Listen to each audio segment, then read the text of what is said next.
काले जे लिबास दी शकीनन कुड़ी दूर दूर जावे मेरे काले रंग तो। काले जे लिबास दी शकीनन कुड़ी दूर दूर जावे मेरे काले रंग तो।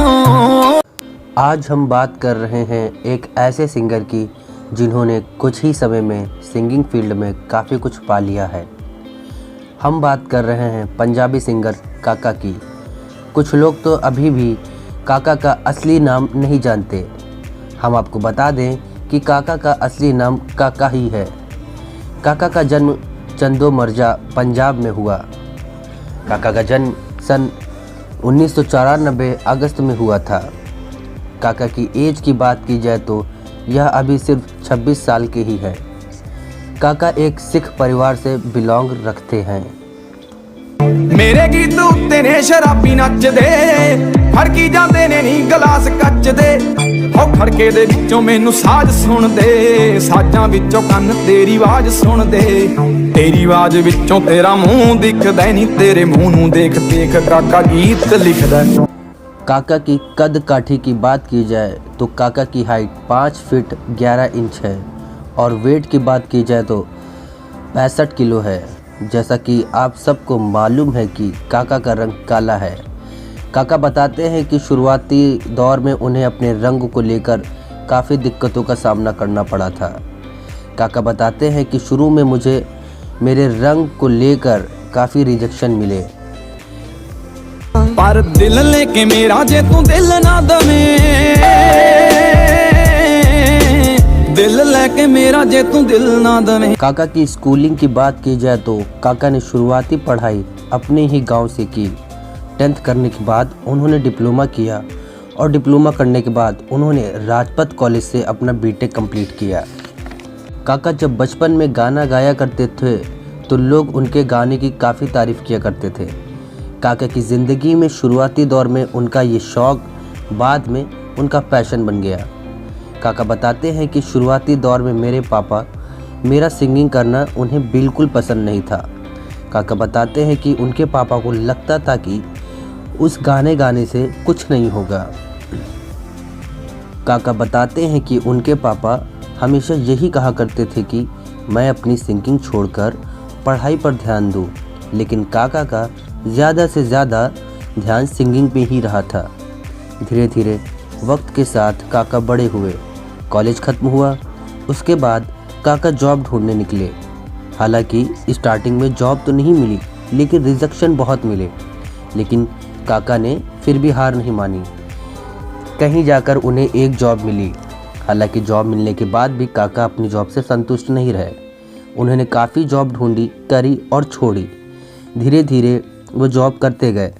काका को यह बखूबी मालूम था कि एक एल्बम लॉन्च करने के लिए एक अच्छा खासा पैसा होना ज़रूरी है, लेकिन काका के पास उतने पैसे नहीं हुआ करते थे।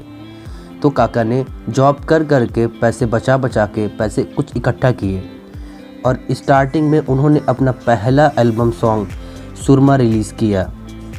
हालांकि सुरमा रिलीज़ करने के बाद उन्हें ज़्यादा लोकप्रियता लोगों से नहीं मिली। उसके बाद 2019 में लॉकडाउन लग गया। लॉकडाउन लगने के बाद काका की जो जॉब थी वो भी छूट गई। जॉब छूटने के बाद काका के पापा बताते हैं कि काका अपने ऊपर वाले कमरे में जाकर अपने आप को अंदर कमरे में लॉक करके हारमोनियम के साथ अपने गाने की प्रैक्टिस किया करता था। हम लोग तो उसको यही कहा करते थे कि ये फजूल के काम करना छोड़ दो और अपना किसी पढ़ाई में ध्यान लगाकर एक अच्छी सी नौकरी करना लॉकडाउन के बाद। लेकिन काका को सबसे ज़्यादा सिंगिंग करना ही पसंद था। लॉकडाउन के समय काका खुद ही गाने लिखा करते थे और उन्हें हारमोनियम के साथ प्रैक्टिस किया करते थे। इसके बाद काका ने 25 अक्टूबर को अपना दूसरा एल्बम कह लेन दे लॉन्च किया, जो कि लोगों ने बाखूबी खूब पसंद किया। ये song Honey record YouTube channel पर रिलीज़ किया गया था, जिसके बाद सिंगल ट्रैक इशू को भेज दिया गया। कह लेन दे को कुछ ही दिन बाद काका ने 2 सॉन्ग और रिलीज़ किए, टीजी सीट और लिबास, जिसमें से लिबास लोगों ने बहुत ही ज़्यादा पसंद किया। काले जे लिबास दी शकीनन कुड़ी दूर दूर जावे मेरे काले रंग तो। काले जे लिबास दी शकीनन कुड़ी, दूर दूर जावे मेरे काले रंग तो। कुछ दिन पहले ही काका ने एक और एल्बम सॉन्ग रिलीज़ किया जिसका नाम था टेम्परेरी प्यार कर ले। ये तो उन सब से ज़्यादा लोगों ने पसंद किया। काका की लाइफ से हमें एक ये चीज़ सीखने को बाखूबी मिलती है कि ज़िंदगी में कितने भी रिजेक्शन क्यों ना आए, हमें हार नहीं माननी चाहिए थी। वो कहते हैं ना कि rejection is called a selection. अगर आप कहीं रिजेक्ट होते हैं इसका मतलब ये नहीं कि आप लाइफ में फेलियर हैं। इसका मतलब ये है कि ऊपर वाले ने, उस भगवान ने, उस गॉड ने, उस अल्लाह ने आपके लिए उससे बेहतर कुछ रखा है। और यही हाल काका की ज़िंदगी का था। काका अपने पैशन को बाखूबी पहचानते थे। वो जानते थे कि उन्हें सिंगिंग करना बहुत ही पसंद है और वो इसे अपने कैरियर के रूप में आगे तक लेके जाएंगे। काका ये कहते हैं कि मुझे ग्लैमर, फेम, चकाचौंध वाली ये ज़िंदगी नहीं पसंद। काका आज भी बहुत ही सिंपल तरीके से रहते हैं। काका एक ऐसे पंजाबी सिंगर हैं जो कि बहुत ही मध्यम वर्ग के फैमिली से बिलोंग रखते हैं। काका की पापा की बात की जाए तो काका के पापा एक घरों में चिनाई करने वाले मिस्त्री का काम किया करते थे। उन दिनों काका बताते हैं कि घर के काफ़ी बुरे हाल थे और किसी तरह उनके पापा उस घर का पालन पोषण किया करते थे। हमें काका की ज़िंदगी से ये सीखने को मिलता है कि ज़िंदगी में कभी हार नहीं माननी चाहिए।